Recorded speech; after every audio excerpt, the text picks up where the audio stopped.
Hello everyone, welcome back. This is Mr. Osama Sapi, and in this video we'll be looking at what are known as one-sided limits. Alright, so before we begin, do not forget to like and subscribe to this channel. Alright, let's begin. Let's quickly understand what one-sided limits are. But the only way we can understand is by using a difference. So the difference between regular limits and one-sided limits is simple. Regular limits are two-sided, while one-sided limits are only one-sided. This means that for a regular limit, you approach it from two sides, that is the left or the right. For one-sided limits, you approach from one side only. It's either the left or the right. So when it comes to regular limits, you can either approach that particular limit from the negative side of C, where they'll say x is approaching C from the left-hand side, where they'll put negative, or they would put it as x approaches C from the positive, which is the right-hand side. So for one-sided limits, there will be such specifications, but for two-sided limits, which are regular limits, they won't even put a minus or a plus. It'll just be x approaching C. Be mindful of that. Okay, so let's consider this pointer. Every time you've been given a question to evaluate a one-sided limit, try to evaluate the given one-sided limit function at x being equal to what? C. If it is found, then that would be the what? Answer. But if not, if you try and evaluate it at x is equal to C and it doesn't really come out, then use the number that is close to C. The same way we evaluate regular limits is the same way we evaluate what? One-sided limits. The difference is that for one-sided limits, there is a specification. They will say x, for instance, they will say x is approaching C from the left-hand side. Or they'll say x is approaching C from the right-hand side.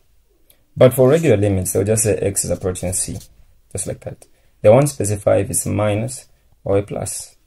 They won't specify it. We just be like this.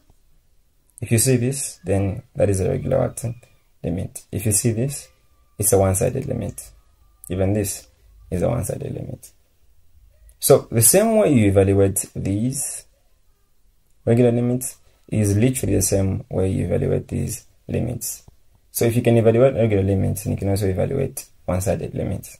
The only difference is that if it's not defined at the point, upon trying all means necessary to simplify it, then approach it, then use the number, that is close to C.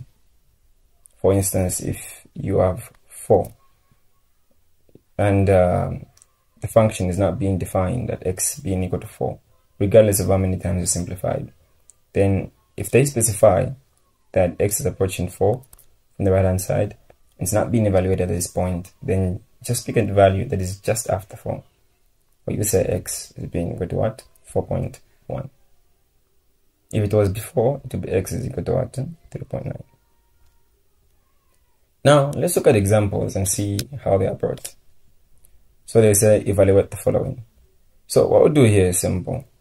All we have to do is try and plug in the value of x. Because I've been told that the limit as x approaches minus 0.5 of the function root of x plus 2 over x plus 1. So in order for us to evaluate this one-sided limit, what we're supposed to do is simple. So how are you going to know it's one-sided? That was specified. So like that. That's the specification. If you never really had this, then it's not a one-sided limit.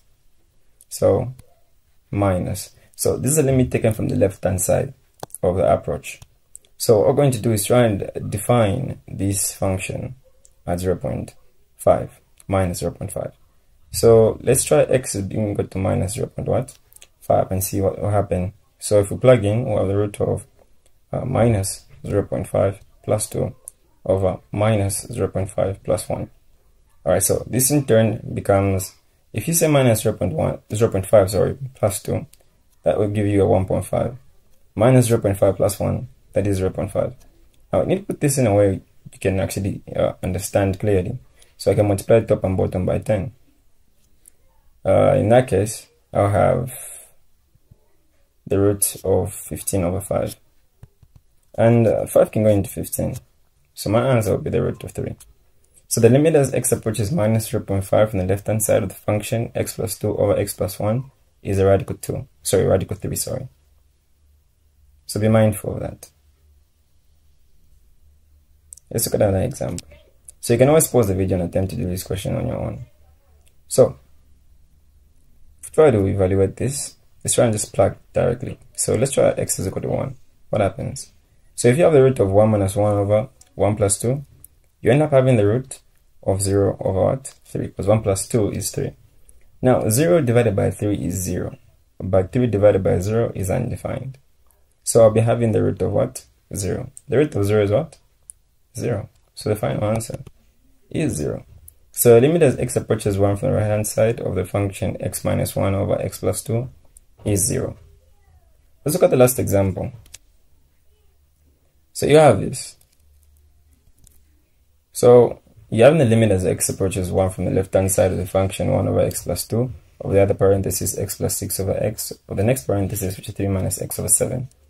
So we'll try this at x is again equal to what? 1. Let's try and plug in everything.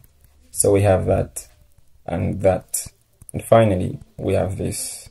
So if we simplify or 4 it out, end up having 1 over 2, then 7 over 1, then 2 over what? 7. If you expand the numerator, 7 plus 7 times 1 times 2, you get a 14. Over 2 times 1 times 7, that's 14. 14 there, 1, 14 there, 1. Therefore, the limit of the function, this, as x approaches 1 from the left hand side, is 1. So this is how you go about solving one-sided limits. So it's basically like you solving regular limits. You just have to understand, if it doesn't work at this point, try and approach it from a number.